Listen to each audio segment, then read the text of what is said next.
Baby. Who? Who are you? Baby!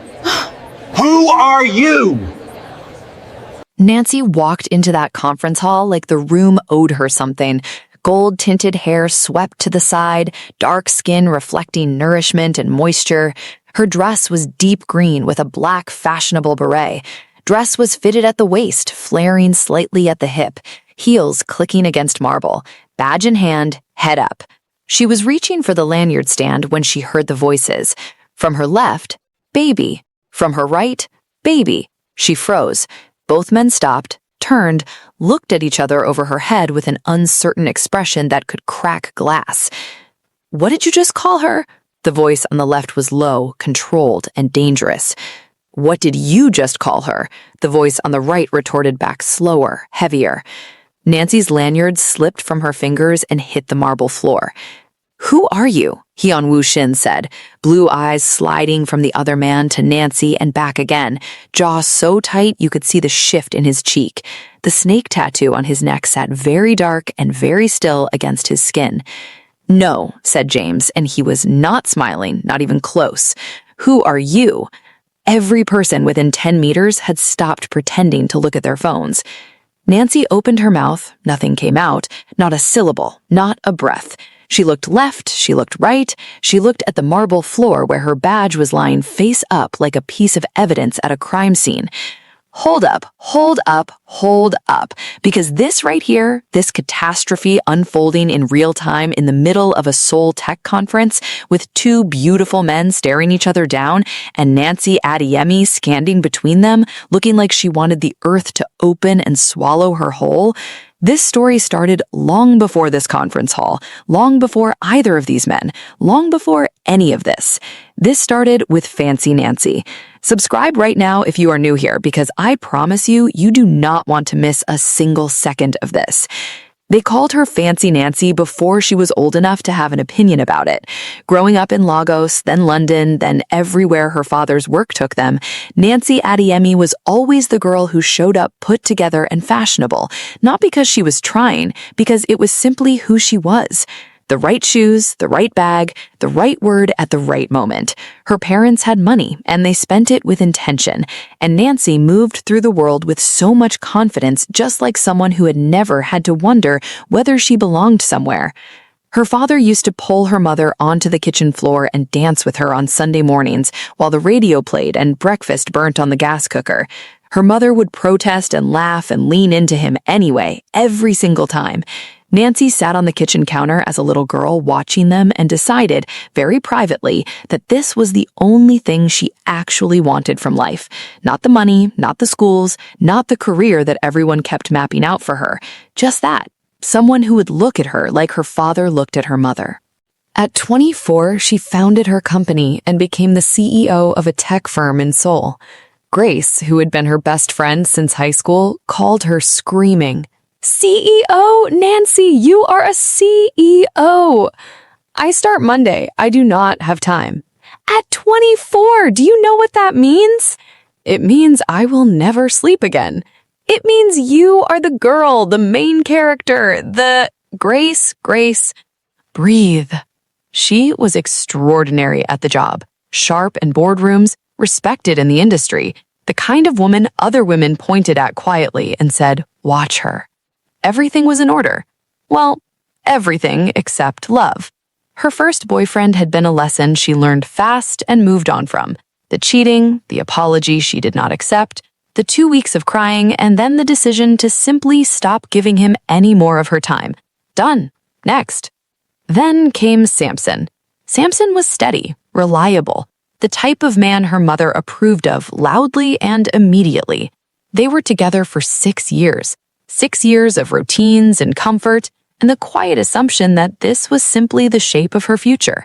She stopped wondering and looking. She had Samson, and Samson had her, and that was what only mattered. Until he called to say he had made a reservation at her favorite restaurant. Nancy wore red that night.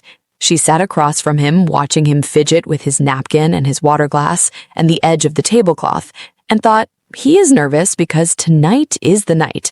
She was so certain that she had already decided she would call Grace the moment she got outside, already picking the words, already imagining Grace's scream. Samson pushed back his chair. The restaurant continued to bustle. He stood up, and then, slowly, deliberately, he went down on one knee. Nancy's hands flew to her mouth. Yes! The word came out before she could stop it. Loud, clear across the entire restaurant. Yes, Samson, yes, 1,000 times, yes! Samson looked up at her from his knee with an expression she could not immediately read. I haven't. Yes, I will marry you, yes! He reached into his pocket very, very slowly and pulled out a handkerchief. He dabbed at the left one. I noticed when I sat down. You know I cannot concentrate when there is a stain. He stood up, straightened his jacket, sat back down, picked up his menu. The actual reason I wanted dinner tonight, Nancy, is because I think we need to break up. The restaurant had gone silent for a second before resuming its noise around them. Forks, glasses, someone at the next table ordering dessert. Nancy sat in her red dress with her hands still half raised toward her own face and felt something in her chest crack so cleanly it almost made a sound. We're perfect, she said. It came out small. Samson, 6 years. I can't do this anymore, Nancy. I don't feel this us anymore, he said. I am sorry. He paid, he left, and Nancy sat there alone in the restaurant for 11 more minutes before she could make her legs work well enough to stand. She cried for 2 weeks. Her face swelled and her chest hurt, and her whole body felt like it was processing something too large for it. She lay on the floor because the bed felt wrong. She did not eat. She did not answer the door until Grace let herself in with the spare key, sat down on the floor beside her without a word, and stayed there for 2 hours before either of them spoke. Who kneels down for a shoe, Nancy? Grace said it like a statement, not a question. I screamed yes in front of the whole restaurant. We are never discussing that. Grace, everyone heard me. It did not happen. Moving on. Grace looked at her seriously. 2 weeks is enough time on this floor. He does not deserve another. You need to go out there and find someone. Nothing serious, just so you can take your mind off him. Grace said, I don't think that's what I need, Gracie. Why? I am a relationship girly, Gracie. I do not know how to be anything else. Then we are going to figure it out. Grace stood up and held out her hand. Tonight, we are going out. Come on. The bar was loud and dark, the kind of place Nancy would have walked past 100 times without going in. Grace ordered them both something strong and fruity that went down easily. Then another. Nancy felt the tightness in her chest start slowly to loosen. That was when she saw him. He was standing at the far end of the bar, a drink to his hands while doing absolutely nothing except existing, and somehow that was enough to make her forget what she was saying mid-sentence. Blonde hair, long and straight, falling just past his collar, tattoos covering both arms, climbing his neck, a dark snake coiled from his collarbone all the way up to just beneath his jaw. Nose ring, blue eyes that moved around the room without hurry, like he had already decided nothing in it could surprise him. Grace appeared at her elbow. Hyun Woo Shin, goes by Hyung, billionaire, tech CEO, famously does not do relationships. Before you say anything, that last part is exactly why he is perfect for tonight. I am not a one-night kind of woman. You are not a lying on the floor kind of woman either, but you just spent 2 weeks down there. Things change. Go talk to him.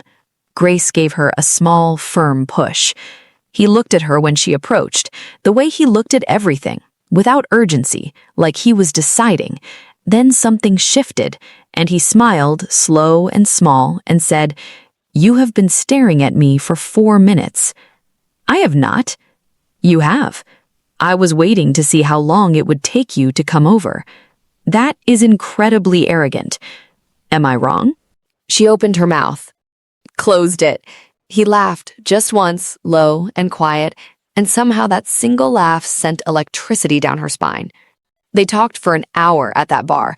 He was charming and direct, no performance, bad boy vibes and flirty. His hand brushed hers, reaching for his glass, and neither of them moved away immediately.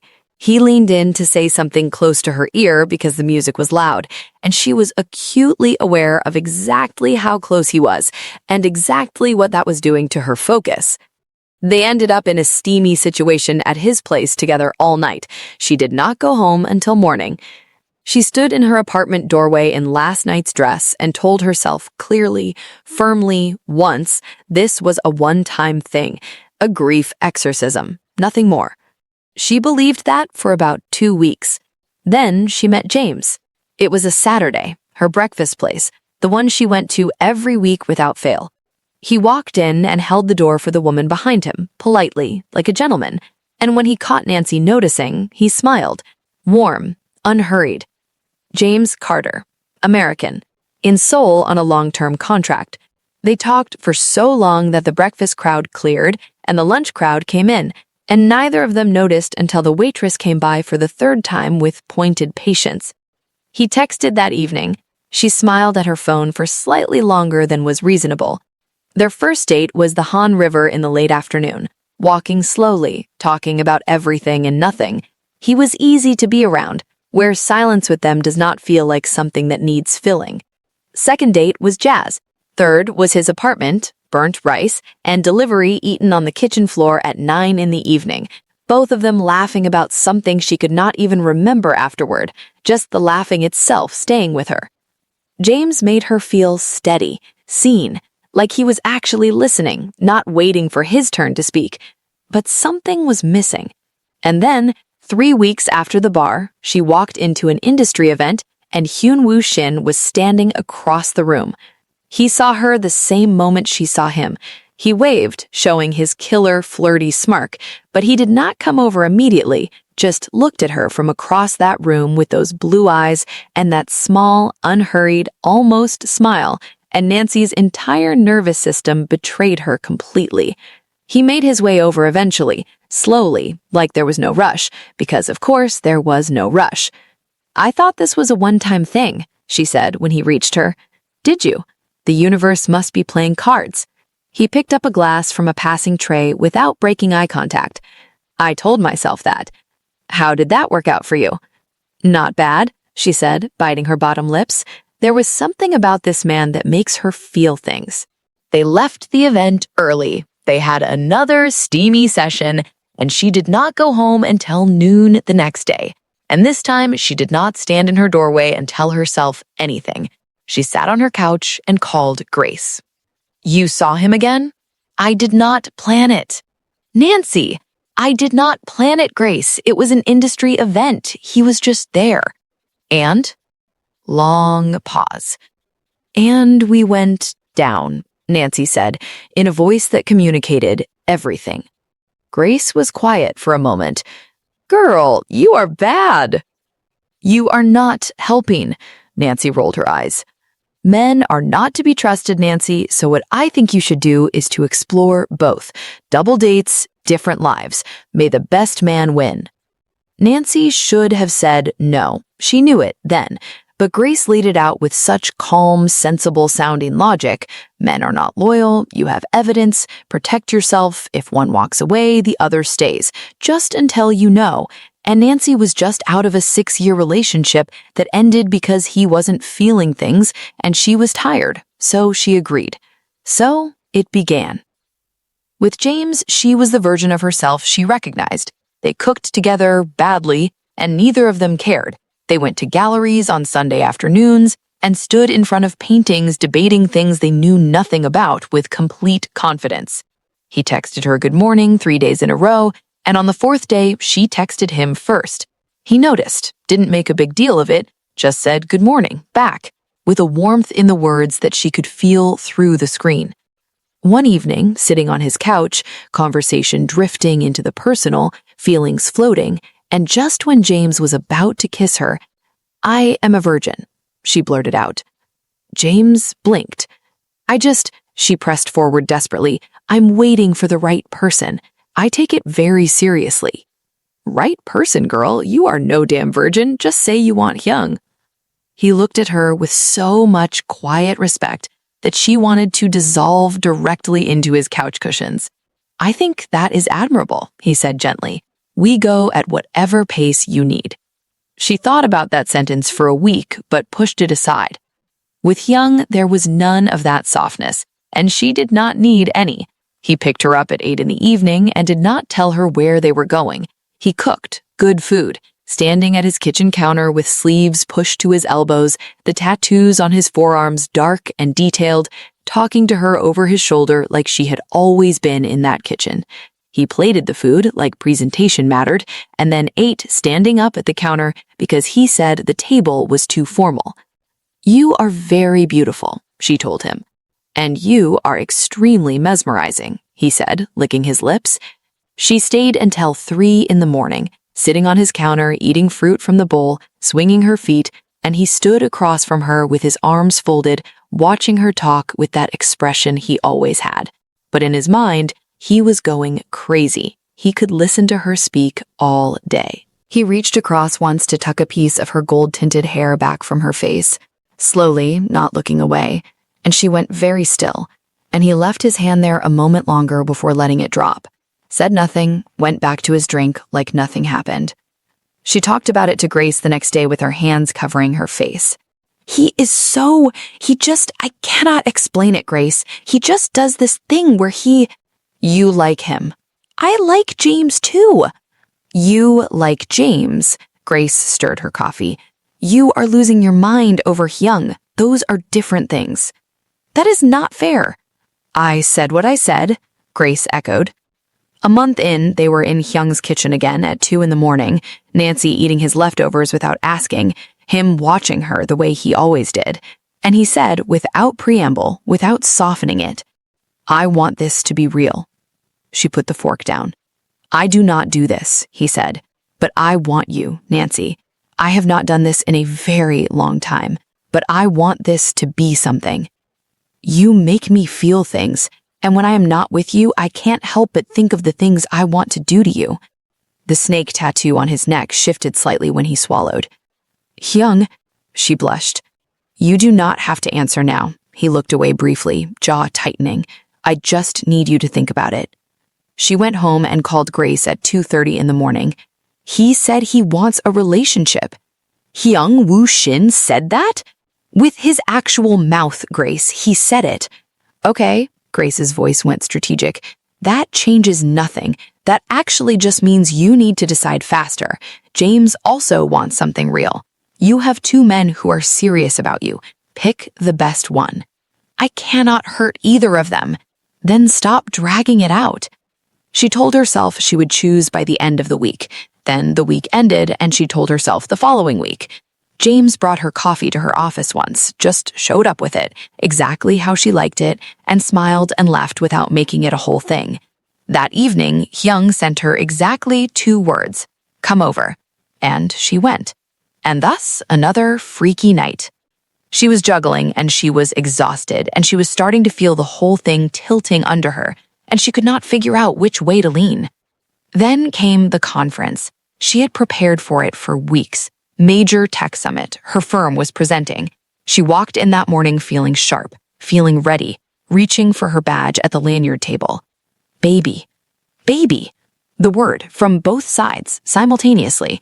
She turned left. Hyung was standing there in a black fitted suit, the snake tattoo just visible above his collar, blue eyes going from her face to Jane's. She turned right. James was standing there in a gray suit, that warm face carrying no warmth at all in this moment, looking at the man on her left like he was solving an equation he did not like the answer to. Her badge was on the floor. What did you just call her? Hyung said it quietly, which was somehow worse than if he had been loud. I could ask you the same thing. James was steady, careful, which was also somehow worse. They looked at each other. Then both of them looked at Nancy. Who is he? Hyung said. Who is he? James said. And Nancy Ediemi, CEO, daughter of a great couple. She stood between them with nothing in her throat and everything in her chest, and said absolutely nothing at all. They both left in opposite directions, without a scene, without raised voices, which was the cruelest possible version of it. She sat in her car in the parking structure for 45 minutes, did not present at the conference, drove to Grace's apartment and walked in and sat on the couch and stared at the wall and then cried. "I fucked up, Gracie." Grace sat across from her. "I am sorry, it's my fault. I told you to date both of them," Grace said slowly. "Nancy, I am so sorry. I thought I was helping, and I made it worse, and I am really, truly sorry." Nancy looked at her best friend, this chaotic, loyal, wildly misguided person who had sat on the floor with her and held her together. "It's not your fault," Nancy said. "Those were my choices." Silence from both of them for a long time. "Go fix it," Grace said quietly. "It's not too late." Silence from both men followed her for 4 days.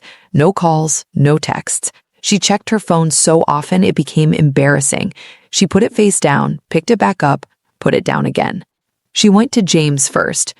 He opened his door. "I am so sorry, James. I hurt you. It wasn't my intention. I just wanted love, like what my parents had. Love like no other that stood the wrath of time." She chuckled sadly.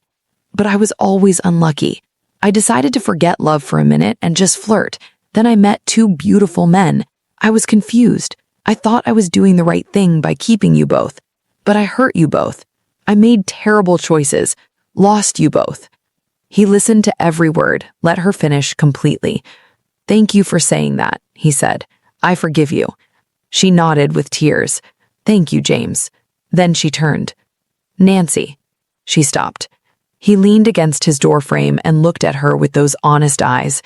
"You love him." He said it plainly, without anger, the way someone states a thing they have accepted. "I'm not saying it to hurt you, and I am pained.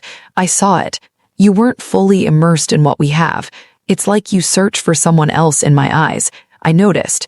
I know that's why you pretended to be a virgin so we don't have sex. You were keeping yourself for him." He paused. "Go tell him." She cried in her car. Not for long, but properly. Hyung did not answer his phone. His assistant told her he was unavailable. She texted twice and got nothing. 4 more days of nothing, which she deserved and knew she deserved and found almost unbearable anyway.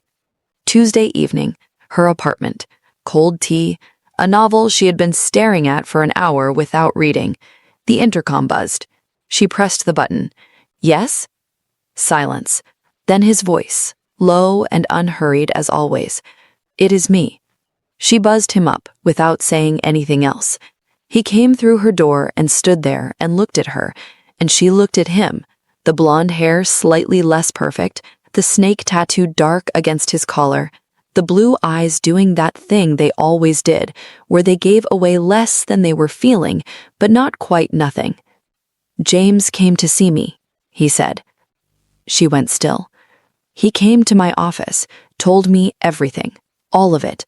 Hyung moved into the room slowly, hands in his pockets, and then he told me who you actually love. "Hyung." "He came to tell me that." He stopped in the middle of her living room, because apparently that is the kind of man he is. "He really is," she said. Her voice came out quieter than intended. "I am angry." He said it directly, no apology around it. I know that." He looked at her for a long moment. The apartment was very quiet. Outside, Seoul hummed steadily, indifferent. "I cannot do it," he said.